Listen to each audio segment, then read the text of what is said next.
Lekin biznes bu matematika. Nima farqi bor? Qancha pul ajratishni, agar sizga har bir tikkan dollar 1 tiyin sizga 2 tiyin bo'lib qaytsa, nima farqi bor qancha pul tikishingizni? Marketolog sizga motor bo'lish kerak ko'proq. Chunki u odamlarni qiziqtirib, gapirib jalb qiluvchi odam yoki reklamaga tushayotgan odam. Shu odamlarni jalb qilmoqchi o'sha yuz bo'lgan odam motor bo'lish kerak. Misol, men motorman, odamlarni jalb qilishni yaxshi bilaman. Men o'zimni juda O'zbekistonda top 5 biznesni rivojlantirish bo'yicha biznes trener, shu tadbirkor deb bilaman. Chunki bu narsa bilan 3,5 yildan beri shug'ullanib kelaman. 60 ming dollardan ko'p pul bilimimga sarmoya qilganman. Chunki siz samarasiz ishlayotganligingizni evaziga biznesingiz o'smaydi. Menga 45 daqiqa bering va men sizni biznesingizda qanday xatolar qilib o'sha xatolarni yengib, mana shu videoni o'zidayoq olgan bilimlaringizni bugunoq qo'llab, bir haftani ichidayoq o'z biznesingizni 2-3 4 baravarga daromadini oshirish yoki-da eng katta xatolaringizni bilib, yillar davomida o'smayotganingiz sababini bilishingiz mumkin. Bugun men sizga o'zimning tajribamdan kelib chiqib, juda ko'p o'quvchilarni xatolaridan kelib chiqib, yechimlar bermoqchiman. Bugun men sizlarga ko'p tadbirkorlar qaysi pog'onada to'xtab qolib, u yog'iga o'smayotganligini sabablari bilan bo'lishaman. Va albatta unga yechim ham beraman. Siz mana hozir o'sha tadbirkorsiz, lekin siz daromadingiz qandaydir bir joyda qotib qolgan yoki-da har doim o'ynaydi, boshqara olmayotgan bo'lsangiz, reklamaga pul tikasiz-u, samarasiz pulingiz ketib qolayotgan bo'lsa yoki-da jamoangizda odamlaringiz bor-u, lekin hamma narsa sizda bo'lsa, 24/7 o'zingiz hamma narsani boshqarayotgan bo'lsangiz, daromadingizni oshira olmayotgan bo'lsangiz, kuchli jamoa yolla olmayotgan bo'lsangiz, tizimlashtira olmayotgan bo'lsangiz biznesingizni. Mana misol bir hafta telefoningizni o'chirib qo'ysangiz, biznes sizsiz ham ishlab, sizsiz ham foyda olib keladimi, yo'qmi? Agar yo'q bo'lsa, bu degani crash testdan o'tmadingiz degani. Shuning uchun siz shunaqa biznes qurishingiz kerakki, men o'ylayman hammani maqsadi ham shunaqa. Bir hafta telefoningiz ochiq bo'lsa ham, o'zingizni ishlaringiz, oilangizga vaqt ajratsangiz, bolalaringizga yoki dam olishda bo'lsangiz ham, biznesingiz sizsiz ham daromad olib kelishni davom ettirishi kerak. Agar shu narsa bo'lmasa, shu videoni oxirigacha ko'ringlar. Meni sizga bitta iltimosim bor. 45 daqiqa videoni hech nimaga chalg'imasdan ko'ringlar. Rulda ketayotgan bo'lsangiz, to'xtang. Ovqat pishirayotgan bo'lsangiz ham ovqatingizni pishirishdan to'xtang, chunki bu video muhim video. Har doimdagi navbatdagi videocha emas va oxirigacha o'tirganlar uchun men bitta zo'r sovg'a tayyorlab qo'yganman. Bu sovg'ani mutlaqo bepulga beraman. Qanday qilib diagnostika sessiya orqali aynan siz o'zingizning biznesingizda qayerda muammo bo'layotganligini bizni mutaxassislarimiz mutlaqo bepulga sizga ko'rsatib berishadi. Tasavvur qiling, mutlaqo bepulga. Buni oxirigacha o'tirganlargagina faqat beraman. Xo'p, o'zi men kimman? Men ismim Dostonjon Soyibov. 9,5 yildan beri amaldagi tadbirkorman. O'rtacha oylik meni aylanmam 1-2 milliard so'm. O'rtacha shuncha aylanma qilaman va jamoamda hozirgi kunda 20 ta, 25 ta xodimim bor. Pikida 50 ta, 60 ta xodimim ham bo'lgan va o'zim oddiy Qorapoycha qishlog'ida tug'ilganman va oddiy oiladan shu kungacha yetib kelganman va yoshligimda 3,5 yil ofitsiant bo'lib 45 ming so'm kuniga oylikka ishlaganman. Qandaydir boyvachcha ota-onam yo'q, qandaydir kimdir meni kelib, "Mana biznesni qildirtirib qo'ymagan." Shu o'zim intilib, harakat qilib, juda ko'p o'qishlarda o'qib, chet ellarda o'qib, 60 ming dollardan ko'proq pul sarmoya qilib, har xil o'zimni o'qishimga biznes kurslar sotib olib, fikrlash bo'yicha shu narsalarni o'rganganman. Va hayotimda tatbiq qilib, shuni o'z misolimda ko'rsatib kelyapman. 6 yil davomida ayollar kiyimini sotib, birinchi 1 milliard aylanmamga shu ayollar kiyimini sotib chiqqanman. Baraka bozorida ham butun O'zbekistonga o'pdim. O'zim kiyim sotganman, tarqatganman. Xitoydan, Bishkekdan va Istanbuldan, Turkiyadan tovar olib kelib sotganman. Va o'zim qaysidir vaqt ishlab chiqarish qilib, Rossiyada ham ishlab chiqarilgan kiyimlarimizni sotganman. Va bugungi kungacha mana shu bor bo'lgan bilimlarimni oxirgi 3,5 yil davomida 4,5 mingta odamga o'rgatdim va 4,5 mingta odamni hayotini o'zgartirishiga sababchi bo'ldim. Juda ko'p meni o'quvchilarim orasida birinchi yangi biznesini boshlab 10 million ishlaganlar ham bor, amaldagi tadbirkorlar ham juda ko'p. Amaldagi tadbirkorlar o'rtacha hisoblaganimizda birinchi 45 kun davomida biz bilan ishlab 2-3 4 baravarga daromadini o'stiradi. Misol 100 million daromad, 30 million foyda bilan kelib 200 million daromad, misol 60 million foydaga chiqadiganlari bor. 90 million foyda qilib 300 million daromad qiladiganlari bor. Misol Iroda degan o'quvchim bor, 75 million foyda bilan kelib 408 million foydaga o'sgan o'sha o'quvchim. Misol o'zining 3 ta aptekasi bor, onlayn daromadlarini qo'shib, foydali vitamin va badlar sotib daromadini o'stirgan. Va shu oxirgi 3,5 yil davomida men juda ham ko'plab, minglab, 10 ming, 20 ming, hattoki 100 ming dollardan ko'proq pul reklamaga sarflab, o'z biznesimga mijozlar jalb qilishni ko'rdim va o'quvchilarimiz, tadbirkorlarda qanday xatolar qilishini ko'rib, 90% o'quvchilarimiz bir xil xatolar qilishini tushunib yetdim. Tasavvur qiling, 90% tadbirkorlar butun dunyoda bir xil xatolarni qilishar ekan. Qanday xatolar va qanday yechimini mana shu video davomida sizlarga bo'lishaman. Qaniydi men o'zim 9 yil oldin biznesimni boshlayotganimda shu videoni ko'rib qolganimda sizlarga havasim kelib ketyapti bir tarafdan. Hozir men sizlarga 5 ta og'riqni aytaman. Qaysi biri og'rig'i bo'lsa, o'zingizlar uchun ha, menda shu og'riq bor deb aytib ketasizlar. Endi men sizlarni eshitmayman. 5 ta og'riq yechim qilib sizga hozir qisqacha qilib tushuntirib beraman. Shu og'riqlarni eshitib, yechimini eshitsangiz, "Vau, shuncha oson ekan, u nimaga oldinroq buni qilmagan ekanman" deb o'ylanib ham qolsangiz kerak. Birinchi va eng katta og'riq amaldagi tadbirkorni hamma narsasini o'zi qilishi. Misol, siz qandaydir muhim qarorlar qabul qilinmaydi. Ha, mayda-chuyda narsa bo'lsa ham, tualetni o'sha tualet qog'ozi tugab qolsa ham sizdan telefon qilib, shu tualet qog'ozi zakaz qilaylikmi, yo'qmi? Hamma mayda-chuyda narsalarga ham siz javobgarsiz. Jamoangizda mas'uliyatini o'zingizning bo'yningizga olgansiz. Kimdirlarga mana sen mas'uliyatlisan, mana shu narsa uchun qilgin yoki o'sha jamoani o'zi ham yo'q. Hamma narsa sizda. Agar siz bir hafta yo'qolib qolsangiz, telefonlaringizni o'chirib, misol dam olishgami yoki qandaydir boshqa ishlar bilan ketsangiz, bo'ldi, biznesingiz to'xtaydi, jamoa nima qilishni bilmaydi va srazu bir hafta bankrot bo'lib yopilib ketadigan ahvolda bo'lsa, bu degani tizim yo'q. Biznesingizda tizim yo'q va mas'ul insonlar yo'q. Yechimi qanday? Har bir biznesni o'zini yo'nalishlari bo'ladi: produkt, marketing, sotuv, HR, xodimlar yollash va boshqaruv. Misol, moliya ham bor. Misol, 6 ta mana shu narsaga siz bo'lib berishingiz kerak. Sen mana bu narsa uchun sen bitta odam mas'ul. Tushum uchun sen mas'ulsan. Va tushumdan mana buncha xarajatdan ko'p oshib ketmasligi kerak. Bo'ldi. Ikkinchi odam, sen mas'ulsan, bir oyda 3000 ta murojaat kelishiga. Marketingdan shu murojaat kelishiga 3000 ta, kuniga 100 ta murojaat kelishi kerak. Shunga sen mas'ulsan, bitta odam qo'ydingiz. Sotuvga mana 3000 ta kelgan murojaatdan, misol 30 tasiga, bilmadim, 10 milliondan sotuv qilib 300 million aylanma qilishga sen mas'ulsan. Sotuv bo'lim rahbari yo sotuvchi. Bo'ldi, tushundingmi? Ha, tushundim. Qila olasan, men qila olaman. HR ga sen bir o'sha bizning kompaniyamizda mana shu 15 ta odam har doim ishlash kerak. Kimdir ketsa o'rniga zapasi bilan bo'lish kerak. Bunga sen mas'ulsan, tushundingmi? Tushundim. Produktga mana shu bir oyda 30 ta sotilayotgan mahsulotimiz vaqtida va sifatli mana shu narxdan oshib ketmagan holda ishlab chiqarilib yoki olinib qayerdandir yetkazib berilishi kerak yoki xizmat ko'rsatilinishi kerak. Tushunarlimi yo'q? Tushunding. Qila olasan, ha.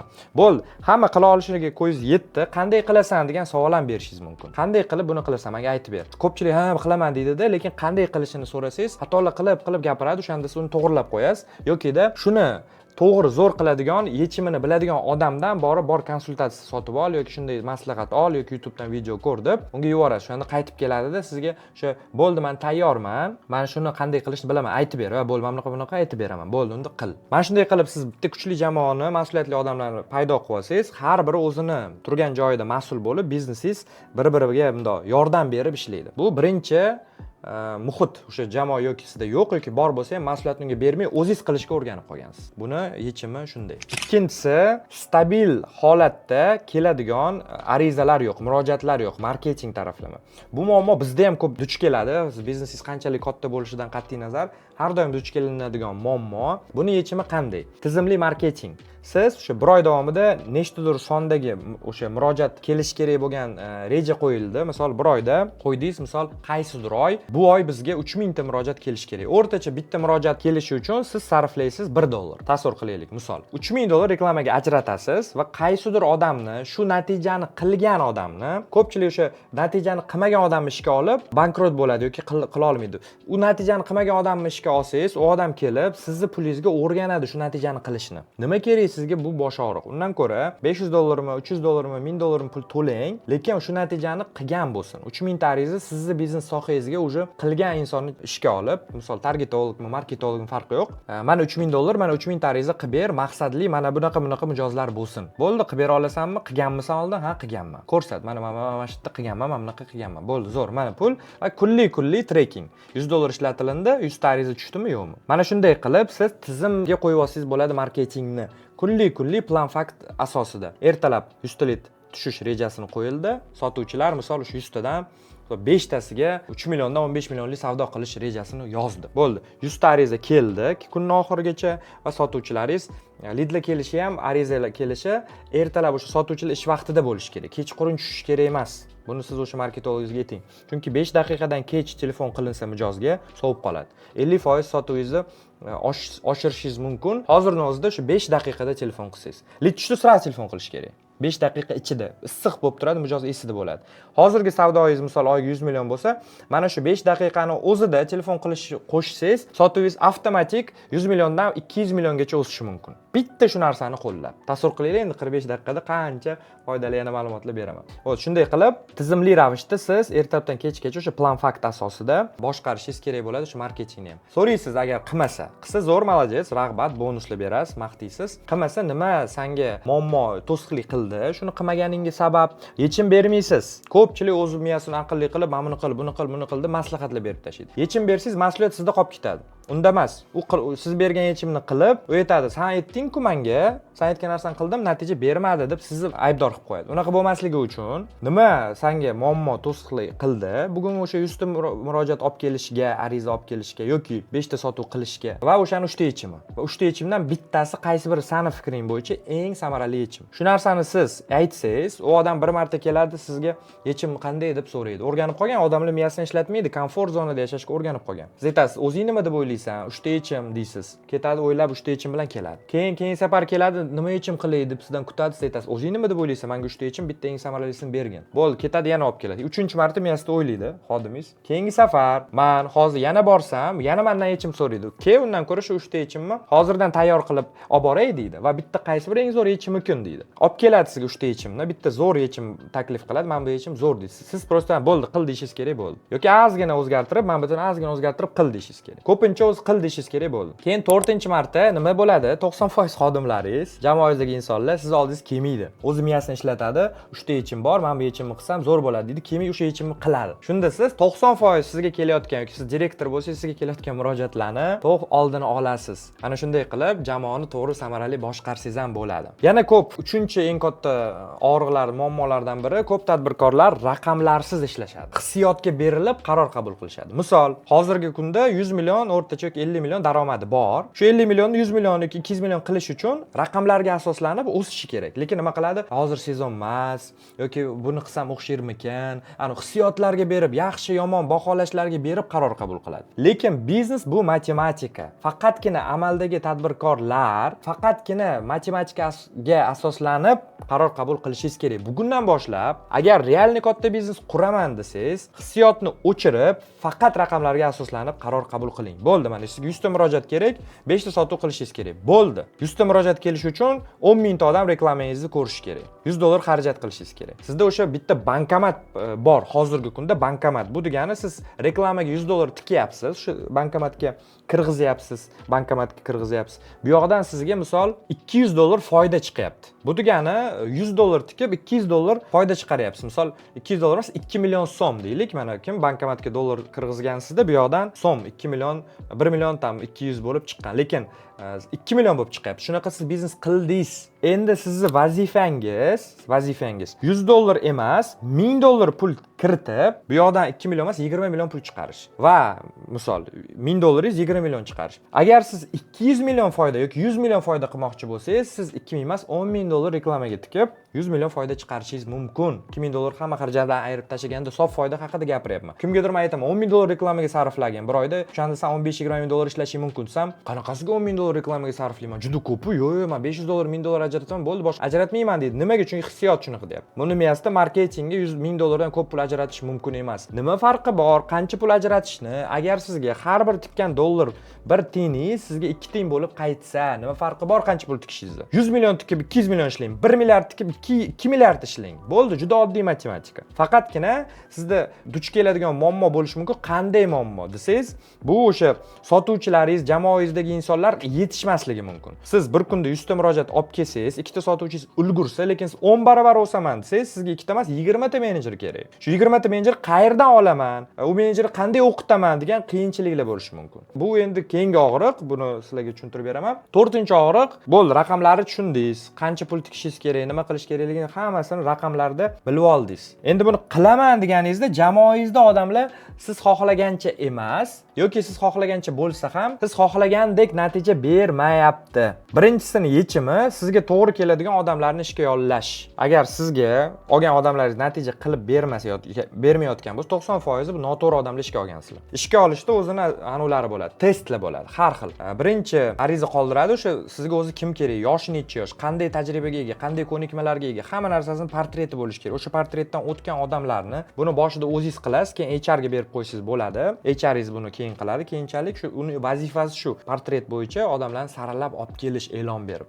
Keyin uni suhbatda уже siz unga ko'p tadbirkorlarning xatosi chiroyli gaplariga ishonib ishga chiqarib yuboradi. Men bitta ishlaganman, men bitta zo'r natija qilganman, men bitta вообще mana bunaqa natijalar qilganman. Lekin asosiy tegini olib qarasangiz, marketing bo'yicha bir oyda biz $200,000 savdo qilganmiz deydi. Marketingni jamoasini qarasangiz, 5 ta, 7 ta, 10 ta odam ishlayotgan bo'ladi marketingning o'zida.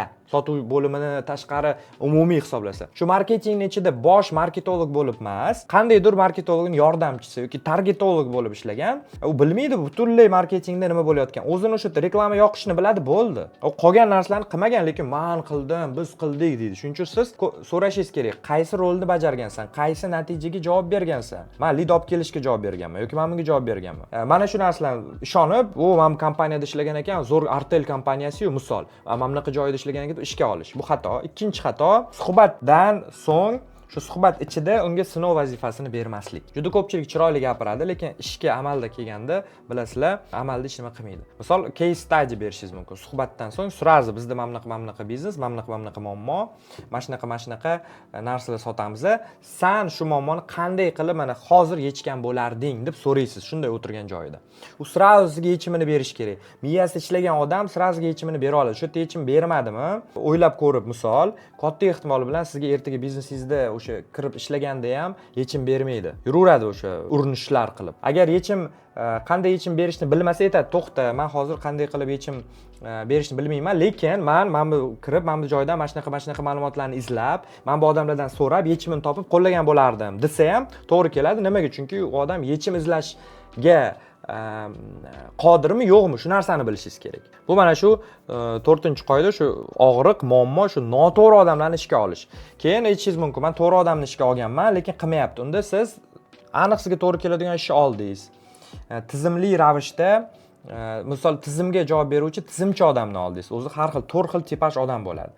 Tizimchi bo'ladi, analitik bo'ladi, motor bo'ladi, prямо uni qiziqtirib, lekin tizimi nol, qo'llab-quvvatlovchi bo'ladi. Siz o'sha odamlarni qaysidir bittasi kuchli rivojlangan bo'ladi va kuchli rivojlanganidan kelib chiqib, to'g'ri joyga qo'yishingiz kerak. Misol, marketolog sizga motor bo'lishi kerak ko'proq, chunki u odamlarni qiziqtirib, gapirib, jalb qiluvchi odam yoki reklamaga tushayotgan odam, shu odamlarni jalb qilmoqchi o'sha yuz bo'lgan odam motor bo'lishi kerak. Misol, men motorman, odamlarni jalb qilishni yaxshi bilaman. Lekin meni zaif tarafim bu tizim va men o'zim tizimda eng zo'r bo'laman deb 10 yil ustimdan ishlasam ham tizimchi zo'r bo'la olmayman. Misol, operatsion direktor bo'la olmayman. Har kuni jamoani nazorat qilib, vaqt-vaqtida qila olmayman, chunki bu meni kuchsiz tarafim. Bu xuddi Messi eng dunyodagi kuchli zarba berishni mashq qilgandek. Hech qachon Roberto Carlosdek bo'lmaydi, 10 yil, 20 yil mashq qilsa ham. Messining chunki kuchli tarafi boshqa. Koptok tepib zarbasi kuchli, lekin eng zo'r emas. Shuning uchun siz uni eng zo'ri nima? Driblingi zo'r. Zo'r koptonni yurg'izib aldaydi. Ana shu kuchli tarafingizni rivojlantirib, zaif tarafingizni ham rivojlantirishingiz kerak, lekin qaysi darajagacha, normagacha olib chiqib, kuchli tarafingiz ustidan har kun ishlashingiz kerak. Shunda sizni jamoangizdagi xodimlaringiz ham chempion bo'lib o'sadi. Endi siz operatsion direktorlikka motor qo'yib qo'ysangiz, u chiroyli gapiradi, lekin tizimli ravishda boshqarmaydi, kompaniyangiz bankrotga tushib ketasiz. Yoki sotuvga ham motor qo'yishingiz kerak, odamlarni qiziqtirib, gaplashib sotish kerak. Sotuvga tizimli odamni qo'yib qo'ysangiz, naborot, u sotuv qila olmaydi. Tushunasizlarmi? Yoki HR bu qo'llab-quvvatlovchi, nazoratchi bo'lishi kerak. Nazoratchi, qo'llab-quvvatlovchi, ikkita, ana shu 4 tadan ikkitasi muhim bo'lishi kerak. Agar siz HR ga, misol, motorligini va analitikani qo'yib qo'ysangiz, misol u suhbatga olib keladi, suhbatda u qiziqtira olmaydi, sota olmaydi g'oyani, kuchli xodimlar kelib ishga kirmay ketib qolaveradi. Men sizlarga o'zim maslahat beraman, boshlanishida hali jamoanglar katta bo'lmasa, o'zingizlar suhbat o'tkazinglar.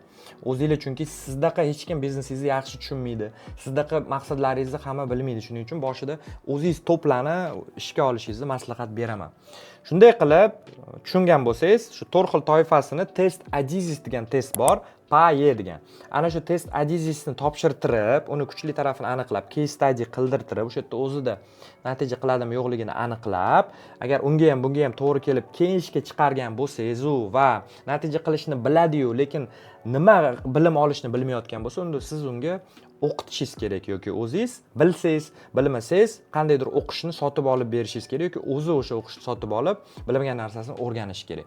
O'zini xohishi bo'lsa, o'qishga hech qachon 100% pul to'lab bermang. O'zi iltimos qilib yordam so'rasa, 50% ni to'lab berishingiz mumkin. O'zini yonidan pul to'lamasa, hech qachon u o'qishni o'zi o'tmaydi va ko'rmaydi. Va 5-chi eng ko'p uchraydigan xato, tadbirkorni o'zi har doim biznesni ichida ikkir-chikir, mayda-chuyda boshqaruv hamma narsani o'zi qiladi. Agar shunday bo'lsa, siz tez joningizga tegib ketadi. Biznes qilishdan charchaysiz va biznesni eng zaif bo'g'iniga aylanib qolasiz, chunki siz samarasiz ishlayotganligingizni evaziga biznesingiz o'smaydi. Misol, siz operatsion direktorsiz, lekin sizni kuchli tarafingiz emas bu. Siz o'qimagansiz ham operatsion direktorlik nimaligini ham bilmaysiz, to'g'ri boshqara olmayapsiz ham. Siz o'sha yerda turib, butun kompaniyani to'xtatyapsiz, tormozlantiryapsiz. Shuning uchun siz o'zingiz ishdan bo'shatishingiz kerak bu lavozimdan va boshqa odamni qo'yishingiz kerak. Mayli operatsion direktorga oylik to'lashga pulim yo'q deyishingiz mumkin. Unda siz biznes assistent olib, o'sha biznes tizimli, o'sha boyagidek test bo'yicha uni kuchli tarafi tizim, o'sha boshqaruv, nazorat bo'lishi kerak. Kuchli tarafi nazorat bo'lgan odamni olib, bir haftada o'rgatib qo'ya olasiz nimalar qilish kerakligini. Oyligini ham unaqa ko'p so'ramaydi, o'sha qilgan ishiga ulab bersangiz bo'ladi. Mana vazifalarni qilsang, har bir vazifaga shunchadan pul to'layman. 10 ta vazifa, misol 500 mingdan 5 million yoki 20 ta vazifa 500 mingdan 10 million. 20 ta vazifani bajarsa, sizning biznesingizni foydasi 10 millionga emas, 30 millionga oshadi, 50 millionga oshadi.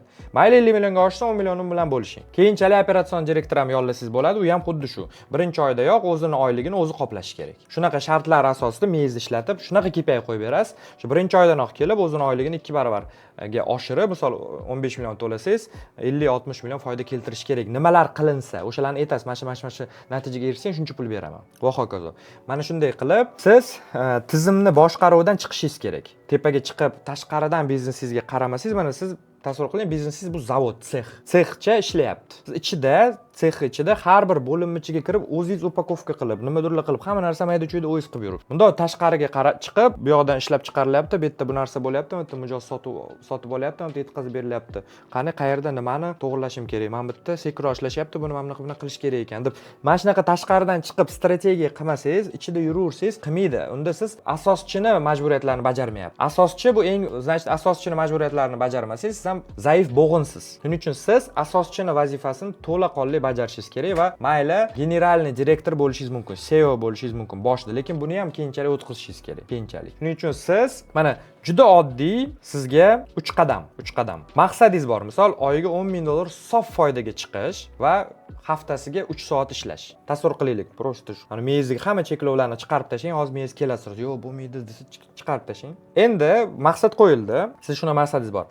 Nima qilishingiz kerak? Shu ishni qilgan odamni topishingiz kerak. 10 ming dollar foydasi bor va haftasiga 3 soat ishlaydi. Shu odam bormi? Butun dunyoda bor, juda ko'p. Men ham shunaqa oylarim bo'lgan. Haftasiga 2 soat ham, umuman bir hafta umuman ishlamay ham, bir oyda misol, umuman ishlamay ham 2-3 soat vaqt sarflab ham 10 ming dollar ishlagan oylarim bo'lgan. Lekin hozir endi ko'proq ishlayman, o'zimga yoqadi biznesimni qilish.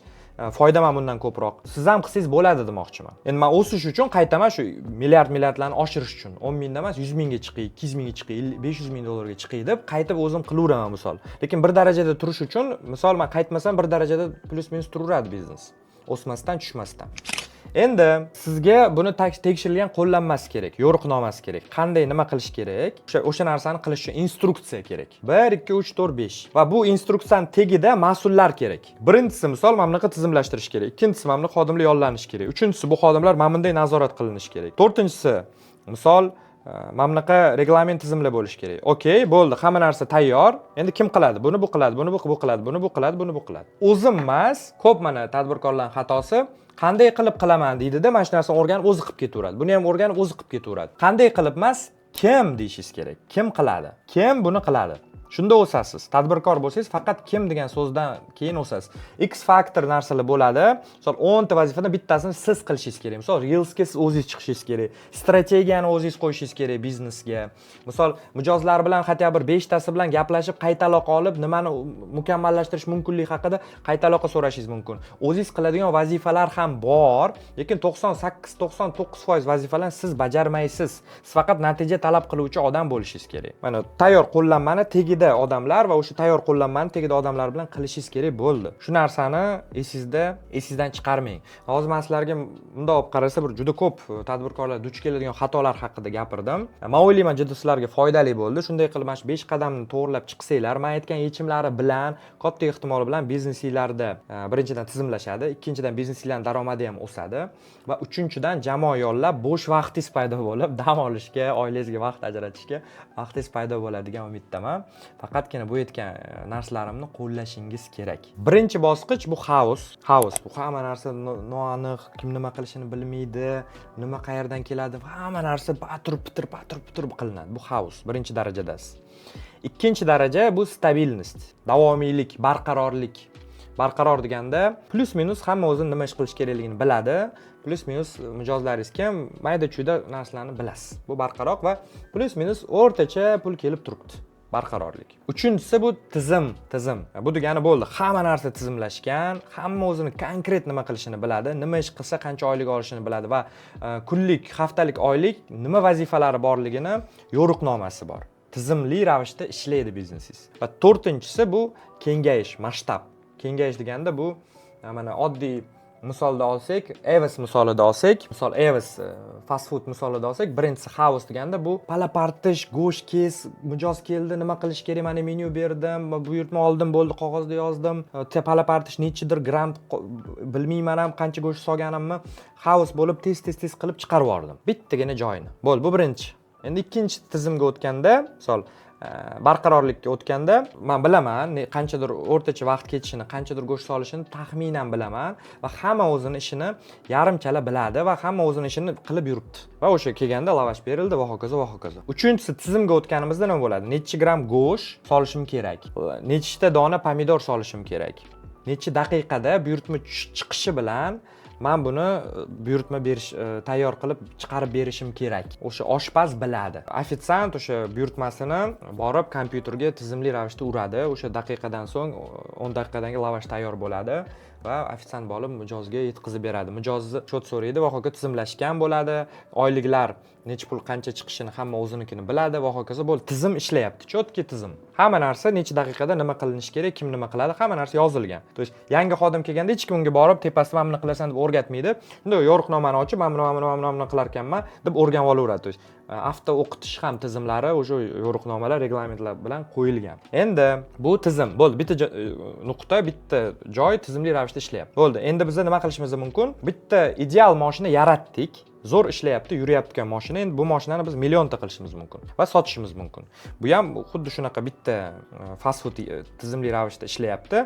Endi biz buni bitta fast food bizga oyiga $10,000 foyda olib kelayotgan bo'lsa, ikkinchisini ochishimiz mumkin 20,000 bo'lishi uchun. Xuddi shu tizim bo'yicha. Xuddi shunaqa. Birga bir masshtab bu o'zi. 3, 4, 5, 6, 7, 8, 9, 10, 11, 12 qilib ko'paytirib tashlashimiz mumkin. 10 ta, 20 ta, 100 ta qilib, shunda biz har bir bizni yangi ochgan o'rnimiz eski bizni tizimimiz, standartimiz bo'yicha ishlab, daromad olib kelib, buzilib, sinib ketib qolmaydi. Ko'pchilik qanday kengayadi? Birinchisini tizimlashtirmay, nima qilish kerakligini raqamlashtirmay, reglamentlar qilinmay, yangisini ochadi-da, bitta muammosi bor edi, ikkita muammo bo'ladi. Bunga ulgurmayotdi, endi buni ham yong'inni o'chirish bilan hayot o'tib ketib qoladi. Bir xilor uchinchisini ham ochadi. Ko'proq ochsam ko'proq pul ishlayman deb. Ko'proq muammo qiladi o'ziga.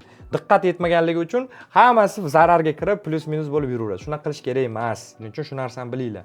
Misol mana adashmasam McDonald'sni yoki Burger King yoki McDonald's esimda yo'q. 6 yil, birinchi 6 yil Amerikada shu bittagina joyini mukammallashtirish ustidan ishlagan. Bitta nuqta, bitta bittagina kafesini. Ideal bo'lganidan keyin necha soniya, qancha haroratda kotletni qovurish kerakligigacha hamma narsa ideal bo'lgandan keyin, hamma narsa yozilgandan keyin, mukammal tizim yaratilgandan keyin, keyingi 6 yil u buni ko'paytirish bilan shug'ullangan va bir kun ertalab telefon qilib unga tabriklaymiz, siz Amerikani eng boy insoniga aylandingiz deb tabriklashgan. Tasavvur qiling, 6 yil birinchi tizim yaratgan ideal, keyingi 6 yil shu tizimni butun Amerika bo'yicha yoki butun dunyo bo'yicha tarqatgan. Xo'p, siz ham shunday qilib o'sib rivojlanishingiz mumkin. Endi qaranglar, sizlarni ko'pchiliginglar aytishi mumkin, menda qanday muammo borligini Doston men aniq to'liq tushunmadim. Mana siz aytyapsiz, mana deyapsiz. Endi meni biznesimda taxminim bu, lekin aniq nimaligini bilmayman desangiz, men sizni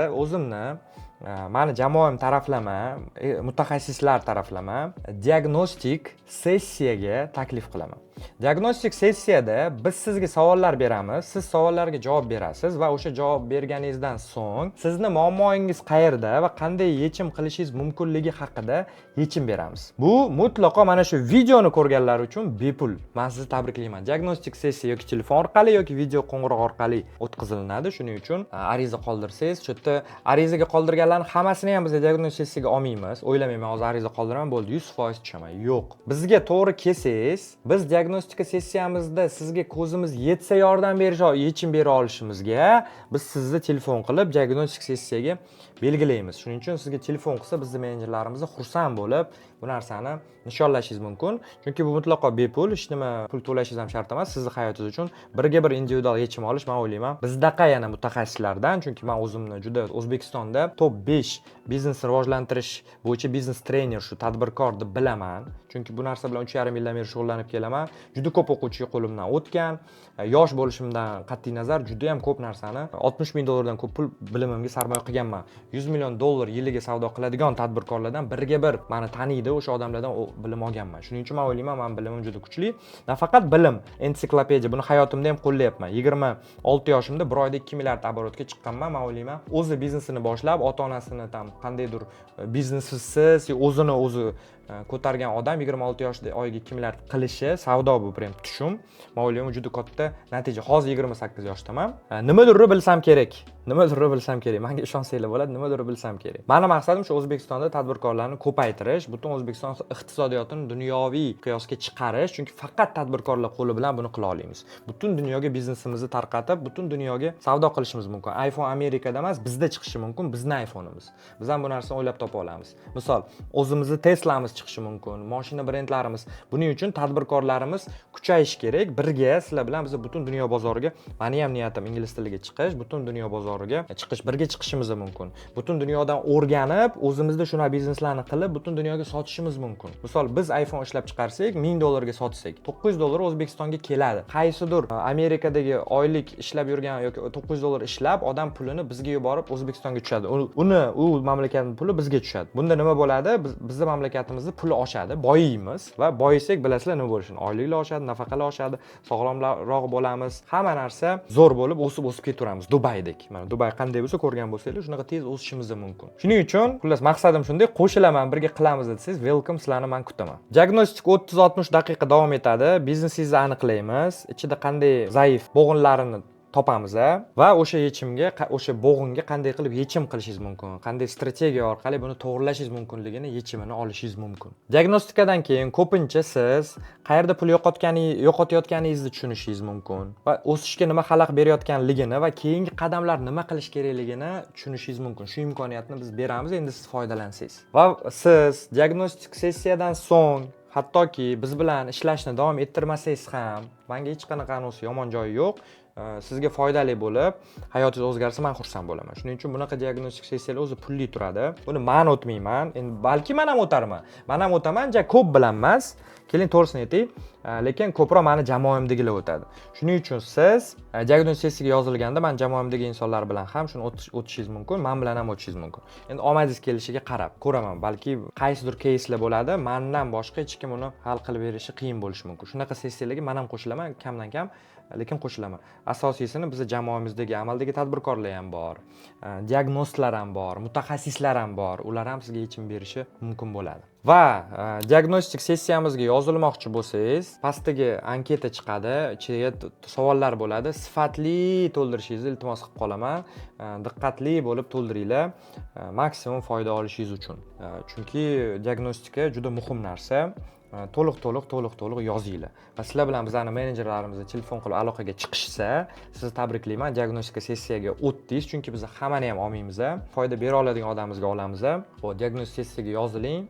Diagnostik sessiyadan so'ng yechimini olib, hayotingizni, men o'ylayman, o'sha biznesingizni rivojlantirishingizga juda katta hissa qo'shgan bo'lasiz.